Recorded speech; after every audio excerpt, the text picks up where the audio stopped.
Hey there, folks. Chris Waters here with the Ubi blog at E3 and joined by Michel Ancel, who was just up on stage at the Ubisoft press conference and that trailer for Beyond Good and Evil 2. Michel, so excited. Yeah, that's a very important moment. Even in my long career, I've made a lot of games. This is great. You know, the return of Beyond Good and Evil after almost 15 years. Yeah, that's incredible.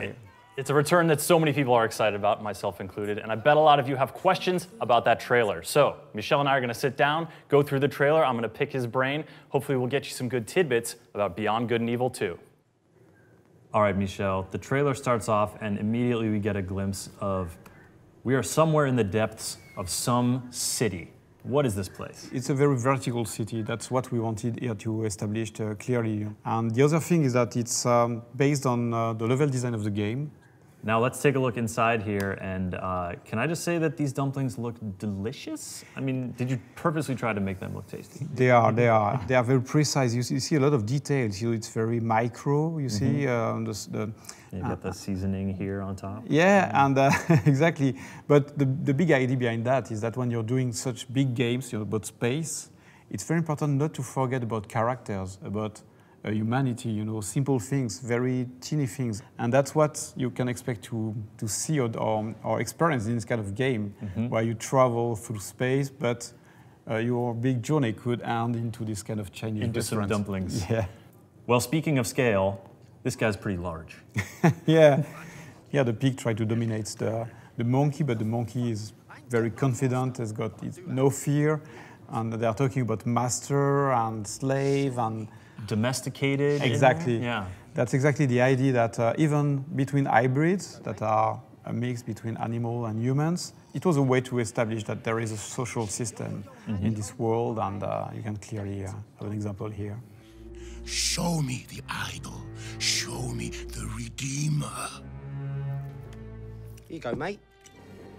I know I'm not the only one who looked at this and heard Yo, hand what he said just there and thought of our beloved Uncle Page from Beyond Good and Evil. Right, there is a direct connection, Here we wanted to, so he's really clearly saying Page in, which is kind of divinity for this kind of hybrid. It's a way to add depth and or just to show how deep the world can be. And even those hybrids created by humans, they have their own, religion. And because Beyond Good and Evil 2 is a prequel to Beyond Good and Evil 1, we want to add a lot of details about how the world is, those names, Page. Is it a common name, divinity name? So sometimes, in some religion, you give the name of a divinity to a boy or a girl. Sure, yeah. So all these details are here to make people understand more the world of Beyond Good and Evil. Mwah. What? What? What? That's Swiss fucking chocolate, pig. And Nox is out of there. He's got that really cool glove contraption and then apparently some kind of jetpack to really help him make haste. Yeah, and again, it's very important because it's gameplay ingredients we have in the game. So that's the kind of dynamic, move you can do into the game and how you can extract yourself from very dangerous situation and then jump and use the verticality of the city. So the pig is not happy with what's just gone down, obviously, and he appears to have something in his forehead. Yeah, there is some blood and some pieces of glass that fall on his head, and I love how many scars he has too. Yeah, it's this kind of scar that's very important because hybrids, they have been created for dangerous tasks that no human wanted to do. They can also be used as fighters, hybrid fighting against each other. There's a lot of slavery. So it's another way to reinforce the depth of the world, on all this history that the characters are carrying on their body. All right, a new character arrives on the scene in what appears to be a getaway vehicle. So that's Shani. She's the crewmate of Nox. They are used to do this kind of things all together. Now this look here is one of my favorites at the city because you really start to see those vertical layers stretching out. again, that mixture of ancient architecture but modern technology. Here you can see there are green gardens. At first it was like more technical things, but I really wanted the city to be spiritual, you know. It's like monks are into this kind of garden. There's no advertisement and things like that. If you look at every sign after a certain height, it's only religion. It's, and there is this contrast between very old style temple and holograms, you know, so that's the kind of idea we wanted to establish. Nox is firing off the back while Shawnee drives. Is this an experience that players are going to be able to sort of to have in the game and share? Yes, exactly. It's really something that is very important for our game, is that you can play online, and the vehicles are made so that you have different, you know, places into the vehicle, so and different role. And I really like this kind of dynamic when you're playing with someone. Blowing big stuff up, confirmed for Beyond Good and Evil 2? Yeah, and here we discussed that a lot too, because if you look, they're breaking a very special part of the buildings. So not the whole city is going to be breakable, because it's technically just impossible to break. This part of the building is made of glass and things like that. That's the part that is broken. In the real game, you have things you can break, things you can't break, and I want that to be obvious for people. So they're breaking this big glass part of the temple. Okay, but this planet is not all one big city. Here we are out in what appears to be the countryside. We're seeing some terrain, these isolated temples. There's going to be a lot of exploration on the planets?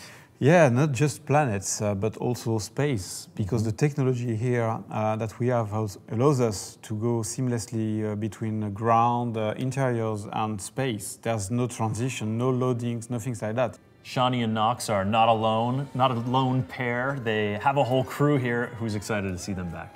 Yeah, again, this is very, very important. In Beyond Good and Evil 2, you have spaceships of different sizes. As a player, you can have a very, very big spaceship, and you can use it as a garage with your other spaceships. And you also have a crew. And the other thing here, what is very important, is that it's very cozy. You know, it looks like the interior of a house.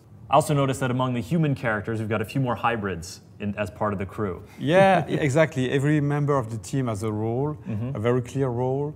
And here we wanted to showcase the fact that they are very different, because some are animals, some are humans. And that's a bit the message behind that trailer, is that whatever is your skin color, origin, if you are an hybrid, whatever you are part of the same team, you know, and you will share the adventure. And that's a very important message for us. And that's exactly the heart of Beyond Good and Evil. Well said, yeah. And that heart comes through. That is a really sweet PC case mod. Yes, here we wanted to connect with Beyond Good and Evil 1, you know, where you have what we call the M-Disk. It was a way to, you know, even if it's a futuristic world, you still have objects that contains data. And here the data are inside of what we call the big AI of the spaceship. So here this skull is in fact the character that represents that is the spaceship. Like in Beyond Good and Evil 1, she's got a bag and there is a guy into the bag, a kind of computer, you know, speaking with her. That's exactly the same idea.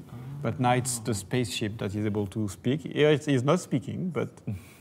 So the question is, what's on the disk? A map. Exactly. A map with a mysterious artifact in the middle of it, and also a dead guy. Exactly. That's what a good map should be. You know, it's attracting you. You want to travel to this direction, but it's going to be dangerous.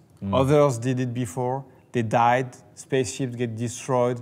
And if you look in the background, there is even a planet that is going to be, you know, destroyed by these magnetic fields, very powerful. And I don't want to say too much things about that now. I don't want to spoil anything about the game. That's a nice color, green, in those eyes. What's another word for like a greenish color, would you say?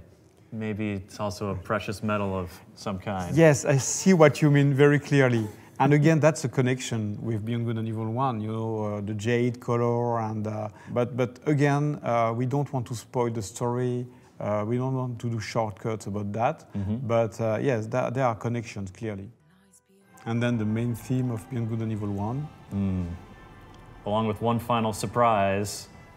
This is a huge spaceship and you are taking to the stars super quick. Yes. That's the end. The reveal of the spaceship and the fact that we started with this very dark place, you know, with this very small restaurant, a lot of details, small things, and then it's opening to something very large. And that's an idea behind that trailer, is that, okay, now Beyond Good and Evil 2 is back. It's back for true, it's here. The game is going to be huge. Michel, thank you so much for talking through the trailer, sharing more about Beyond Good and Evil 2. I'm so excited, honestly, to go back and watch the trailer again, because I feel like there's even more stuff I might have missed. A lot, you can't imagine. There's a lot of information about the world, but there's also Easter eggs. You know, yeah, and it could be very, very cool if people try to identify them, you know, find them. They can connect to our website, they can share about those Easter eggs between each other, so everybody can join what we call our Space Monkey program, which is letting people enter the development, you know, discussing with us and making Beyond Good and Evil as cool as possible.